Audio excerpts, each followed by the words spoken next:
Ça a été un moment unique, riche en émotions et riche de partage. L'association Bantu Afro Brasileiro est née à Olinda, dans une petite ville de 500 000 habitants au Brésil, dans le nord-est. On représente en fait tout ce qui est culture afro-traditionnelle. On est tous issus d'un ballet de danse populaire. Donc personnellement, je me suis approfondie dans le domaine de la culture. Je suis ingénieure culturelle. Et pour moi, d'avoir été ici au Bénin sans rien faire, ça ne nous ressemble pas.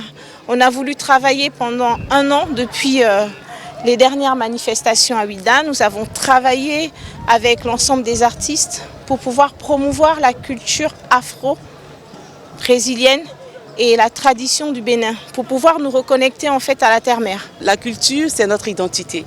Et la culture, je dirais encore plus que c'est l'âme d'un peuple.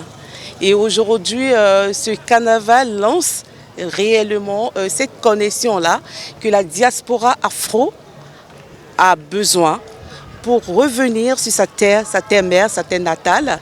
Et on ne peut que saluer l'initiative de la présidente. Mon plus grand souhait, c'est que cette première édition ne soit pas une dernière.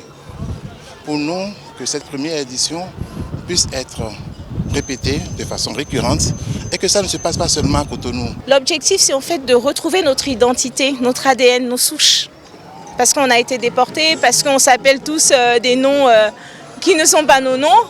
Et là, le fait que le Cotonou s'ouvre en fait aux afro-descendants, on se dit c'est le moment ou jamais où il faut venir voir nos frères, échanger avec eux et se reconnecter. Et le carnaval en lui-même, c'est un moyen de reconnexion sociale. Il faut que cette première édition nous permette aussi d'avoir une deuxième édition, une troisième édition, une édition qu'on va toujours faire pour que cette connexion entre le Brésil et les afro-descendants puisse vraiment commencer par venir connaître leurs sources, leur culture et leur identité. Je demande vivement au gouvernement, comme l'a si bien fait la mairie de Cotonou pour la première édition, que le gouvernement accompagne cette initiative désormais, que le ministère de la Culture nous accompagne, s'implique réellement pour que la diaspora, les afro-descendants qui ont véritablement besoin de se reconnecter à leurs sources se trouvent vraiment considérés, se trouvent vraiment dans leur culture